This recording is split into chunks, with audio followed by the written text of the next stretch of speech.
welcome to AEF TV. My name is Wandi Swandengendo, and today we're joined by the Morocco State Secretary in the Ministry of Energy, Mine and Sustainable Development, Ghazali Mohammed. Thank you, sir, for joining us. Thank you, madam. Let's start with what incentives can an investor expect when coming into the Morocco market? Thank you for your question. It's a very important question. Au Maroc, nous avons une tradition, une histoire. Le Maroc, c'est un royaume de 1200 ans. C'est une histoire de démocratie, de stabilité, une histoire aussi de développement pendant des décennies, des années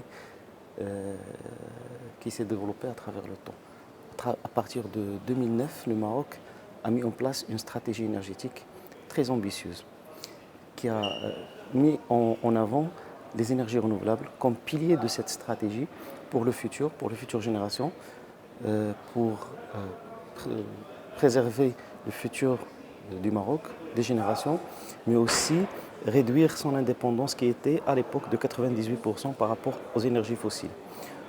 En 2001, Sa Majesté le Roi, que Dieu l'assiste, a haussé la barre des objectifs de cette stratégie en fixant le taux de 42% à l'horizon de 2000 comme capacité installée pour les énergies renouvelables dans notre mix énergétique et 52% à l'horizon 2030.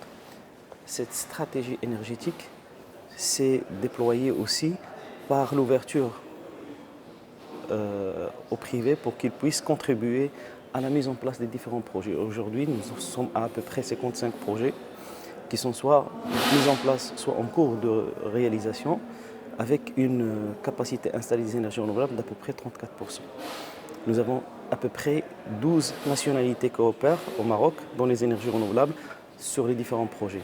Tout ça, ça fait un écosystème de développement déjà qui permet à ces investisseurs étrangers d'être sûrs, avoir des garanties sur leur investissement, mais aussi d'avoir un retour sur leur expérience qui leur permettra demain d'aller vers l'Afrique, vers d'autres marchés, vers d'autres pays pour contribuer au développement de ces pays-là. Donc la stabilité, le développement, la garantie, un échange sur les expériences des projets, mais aussi une production sûre et une demande qui est très structurée, avec un écosystème légal qui garantit tous les droits, et pour les développeurs investisseurs, et aussi pour le consommateur marocain. What are the key areas in your ministry is the government developing in the energy sector? Can you repeat, please? Okay.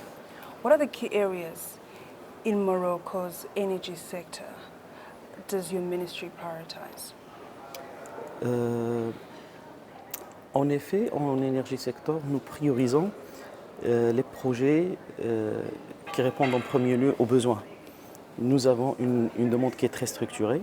Nous avons des institutions qui ont été mises en place par cette stratégie, à savoir Mazen, qui est l'agence marocaine des énergies renouvelables, AME, qui est l'agence marocaine de l'efficacité énergétique, Erizen, qui est l'Institut de recherche et d'innovation, parce que nous comptons accompagner ce mouvement et ce développement-là par l'innovation et de la recherche au sein de notre pays pour qu'on puisse accompagner, mais surtout maîtriser ce développement des énergies renouvelables au sein de notre pays.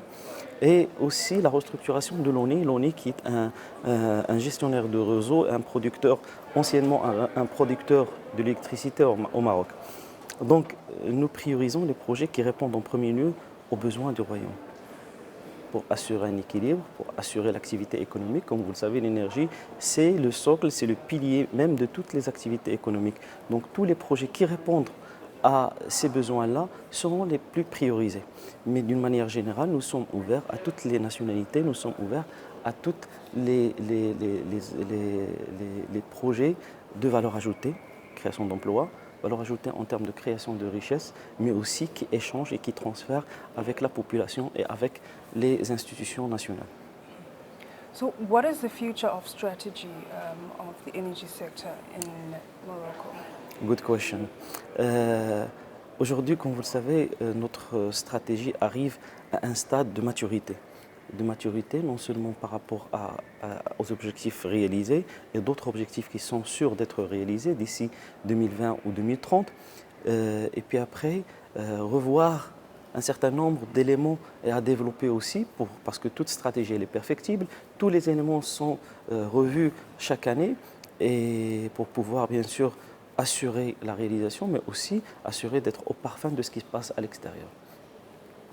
Donc aujourd'hui, nous sommes en train de travailler surtout sur la partie cadrage légal.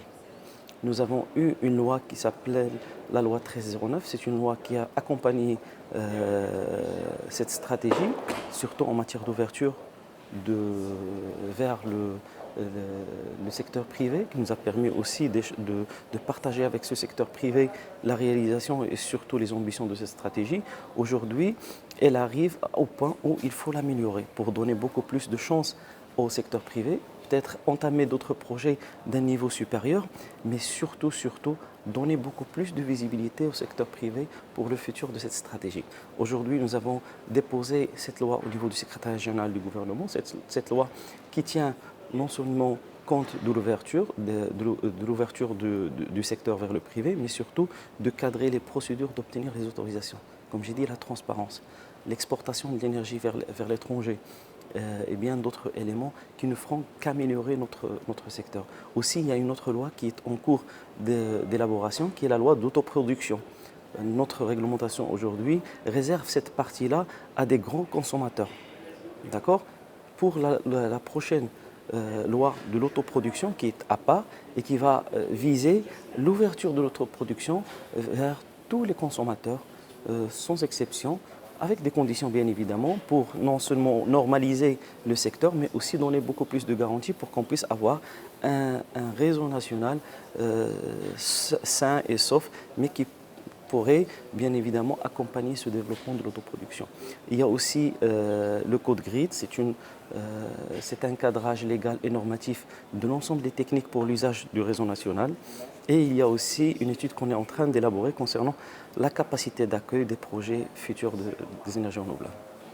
Thank you so much for joining us. Merci à vous. Je tiens en fin de compte à remercier les organisateurs de l'AEF qui m'ont invité à participer à ces riches panels. Comme vous le savez, le Maroc a été invité en 2 panels. Le premier, c'est le panel ministériel. Le second, c'est le deuxième panel qui était le plus intéressant, qui a pu exposer l'expérience marocaine, le futur de cette expérience et aussi les différents éléments de réalisation de notre stratégie. Je suis très fier de représenter mon pays. Je suis aussi heureux d'être parmi vous ici à l'AEF. Merci. Thank you. And thank you for watching AEF TV.